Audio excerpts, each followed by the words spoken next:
Hey Sagittarius, this is going to be your spiritual read. We're going to get an oracle card from the Goddess, Gods, and Guardians deck. Also, we're going to clarify with the tarot and get an angel number, okay? We're going to go ahead and get in depth here on your spiritual message with the tarot. Don't forget to watch your Sun, Moon, Rising, Venus. This entire read will be on my YouTube channel. And for a personal read, okay, it's already speaking. For a personal read, all the information is there as well. So you got Lilith. Face your shadows. Okay. Beautiful card. All right, let's look into Lilith.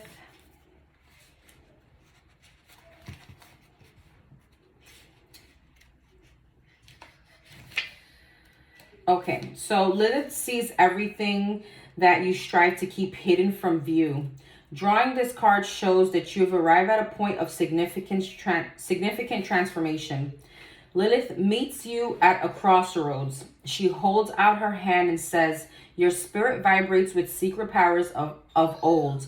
The wisdom yearns to be shared and used for the rebirth of the feminine soul. The only way you'll access this power now is to face your shadow side. It's everything within you that's been censored, stifled, and denied.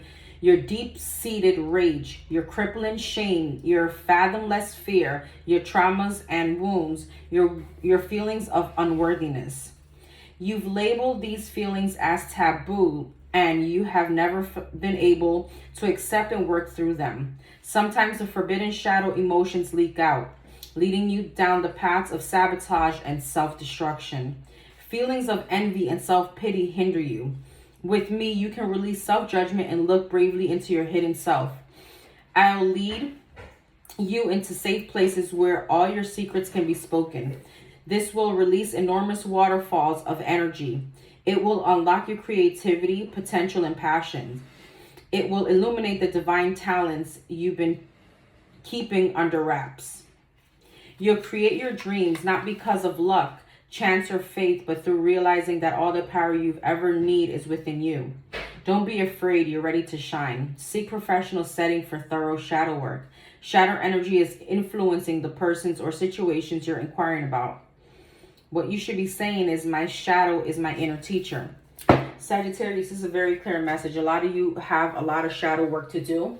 I feel like a lot of you guys have not faced your demons.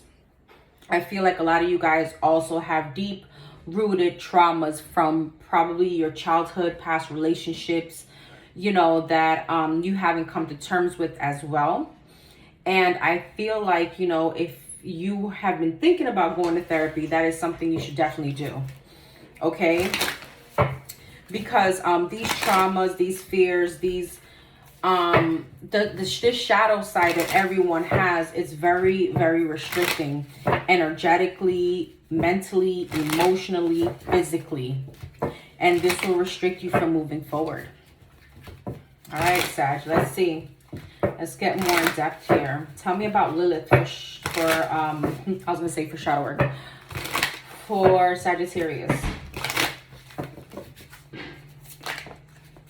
Eight of Swords. What did I say? Restriction. This is a mental prison, okay? This is restricting altogether. Okay? This person has a blindfold on. Okay? Has a blindfold on here. With swords around them and a cord, right? And this person, if you know, in other tarot, I think that this person, either their hands are free or something, but they don't want to free themselves. And guess what? This does have to do with past trauma. This has to do with getting some kind of clarity as far as your past. And for a lot of you, this is, you know, daddy issues, mommy issues, and I'm not trying to be funny at all, so please don't take it as that. But it is deep-rooted trauma from your mom. You know, it could be a toxic household, toxic mother, toxic father.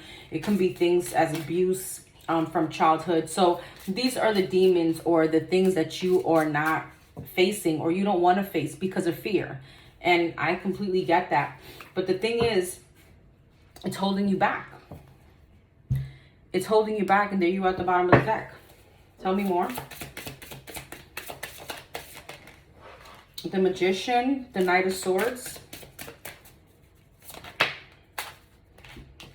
Yep, Queen of Swords and the Eight of Pentacles. This all, you know, this is all here work. Okay, the Magician is manifestation. The Knight of Swords speaks about, you know, being assertive about something, having a sense of direction. The Queen of Swords is someone that actually is very held on principle. Okay, someone very focused, logical. And Eight of Pentacles speaks about work. You're being called to do the shadow work, Sag.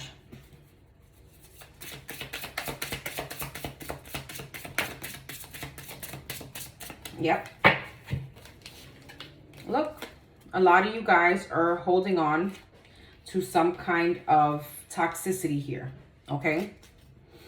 A lot of you guys may also, I feel like a lot of you guys may do something toxic.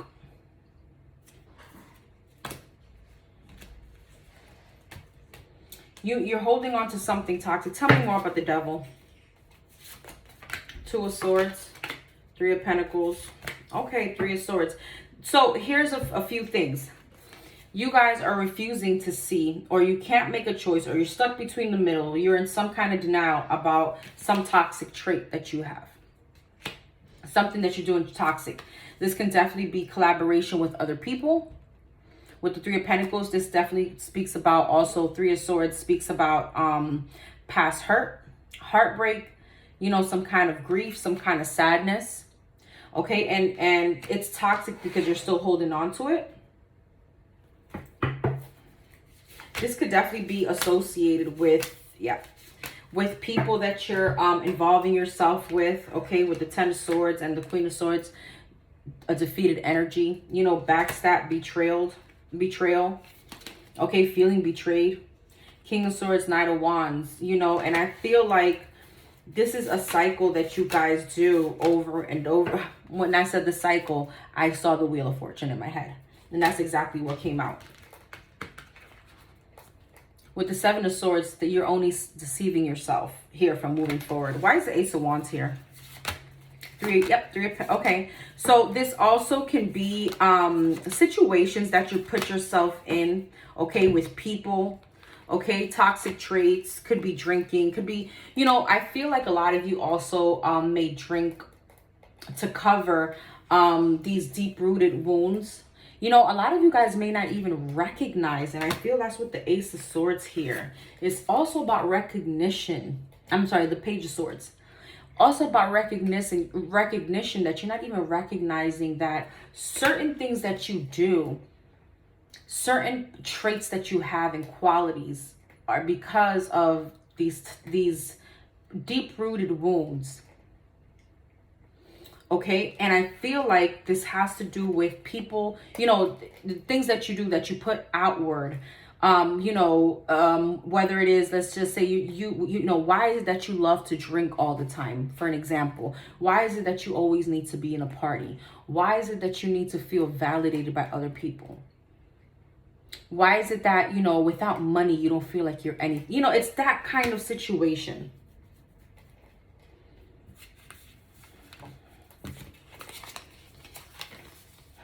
A lot of you guys are trying to balance this out. I think that you're trying to get in touch with your intuition here. A lot of you guys are looking within. You know, the Page of Cups speaks about being, you know, looking also, speaks about also inner child. So with the Five of Wands, Two of Pentacles, I feel like you're trying to balance some kind of conflicted energy within yourself. Okay? And trying to really face your inner child. And I want to say to a lot of you, sometimes, you know, I've done it. You know, if you just grab like a picture of yourself as you were a baby or a child and really look at yourself, sometimes those feelings will come out.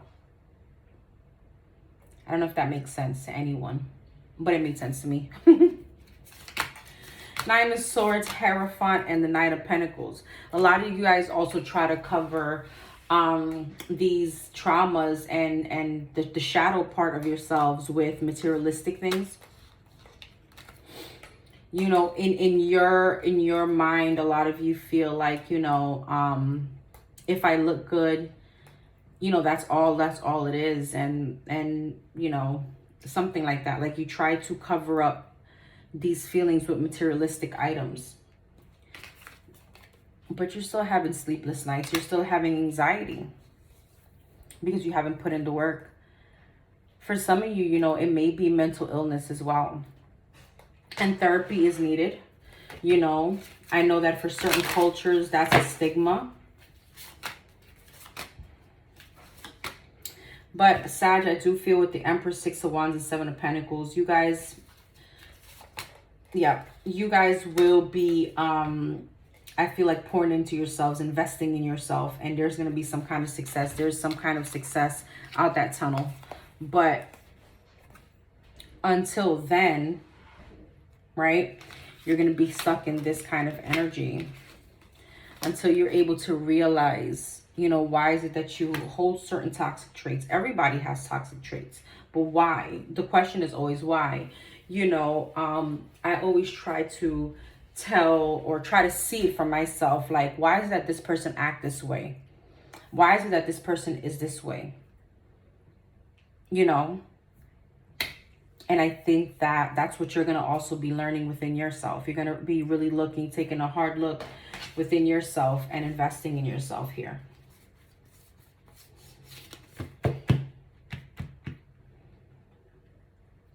Yep. That's what I'm getting, Sag. All right, let me get an angel number for you.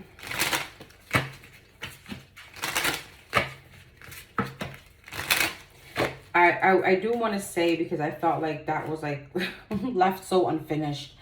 Just ask the question, why? Think about, you know, certain things that you don't like within yourself. I think everybody has certain things they don't like, right? Like, why am I so snappy? Or why do I speak this way? Why do I drink a lot? Why do I smoke a lot? Why do I, you know, do drugs? Or whatever the case may be. And just ask yourself why. And I think it will start from there. Accepting, you know, those toxic things that you do, you say, you think. And then asking the question why, I think, is like half the battle there. All right. The Sag's angel number. What's the angel number? 888. Personal power. That's interesting. All that is good and pleasant in your life will multiply. Angels are sending the number to reassure you of the prosperity and well-being ahead. Your surroundings will treat you with admiration and respect. Use it for the greater good. All right, Sag, this is what I have for you. Don't forget to like, comment, share, and subscribe, and let me know what you think.